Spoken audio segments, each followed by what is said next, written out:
നമസ്കാരം. അമേരിക്ക കരുത്തുകാട്ടിയാൽ പേടിക്കുന്നവരല്ല ഇറാൻ. ഇറാൻ പേടിച്ചിരിക്കും എന്നു കരുതിയവർക്ക് തെറ്റിയിരിക്കുകയാണ്.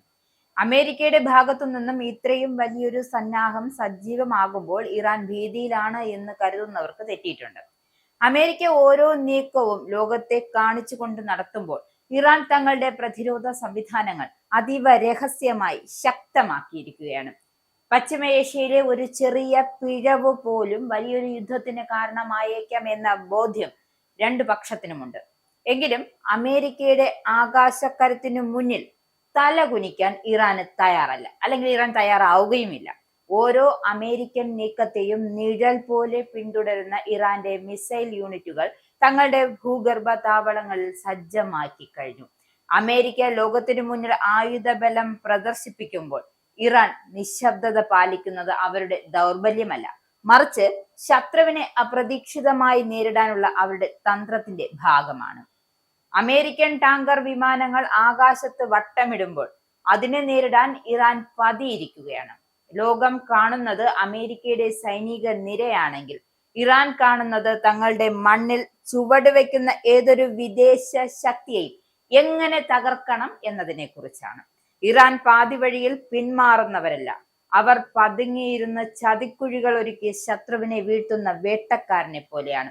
ആകാശം പുകയുമ്പോൾ ഭൂമിയിൽ ഇറാൻ ഒരുക്കുന്ന ആ പ്രതിരോധം അമേരിക്കയെ ഞെട്ടിക്കുമോ എന്ന് നമുക്ക് എന്തായാലും വരും ദിവസങ്ങൾ നോക്കാവുന്ന കാര്യമാണ്. പശ്ചിമേഷ്യൻ ചരിത്രത്തിലെ സാക്ഷ്യം നിൽക്കുന്നത് പലപ്പോഴും പതുങ്ങിയിരുന്ന് ചാടി വീഴുന്നവരുടെ വിജയത്തിനാണ് എന്ന കാര്യത്തിൽ സംശയമില്ല.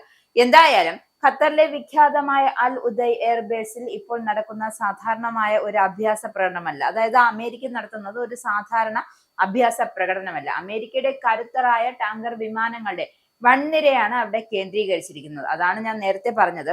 അമേരിക്ക 4 ആൾക്കാരെ കാണിക്കാൻ വേണ്ടി ഒരു സൈനിക അഭ്യാസം കാണിക്കുന്നു. എന്നാൽ ഇറാൻ ആകട്ടെ പതിയിരുന്നവരുടെ ശക്തി തെളിയിക്കാനുള്ള നീക്കത്തിലാണ്.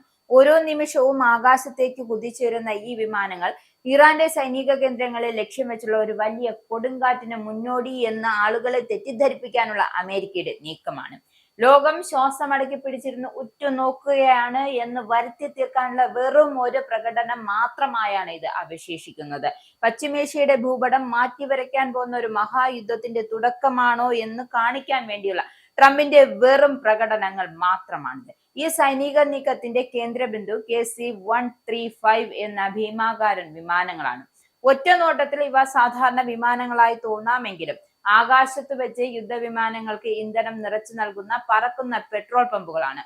അമേരിക്കയുടെ കരുത്തായ F-15, F-16, പിന്നെ അത്യാധുനികമായ F-35 സ്റ്റെൽത്ത് വിമാനങ്ങൾ എന്നിവയ്ക്ക് ദീർഘനേരം ആകാശത്ത് തുടരുവാനും ശത്രുവിന്റെ ഉള്ളറകളിലേക്ക് തുളച്ചു കയറുവാനും ആക്രമണം നടത്തുവാനും എല്ലാം കഴിയുന്നതാണ്.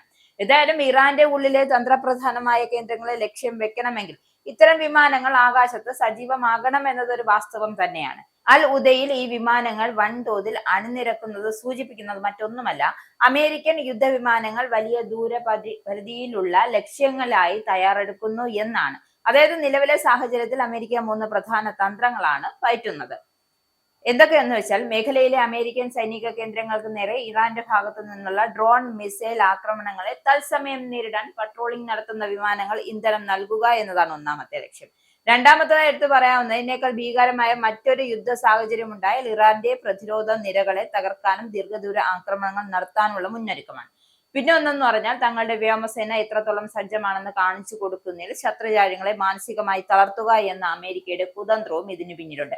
എന്നാൽ ഈ 3 തന്ത്രങ്ങളും ഇറാന്റെ മുന്നിൽ പൊട്ടിപ്പാളീസാകും എന്ന കാര്യത്തിൽ യാതൊരുവിധ സംശയവും വേണ്ട.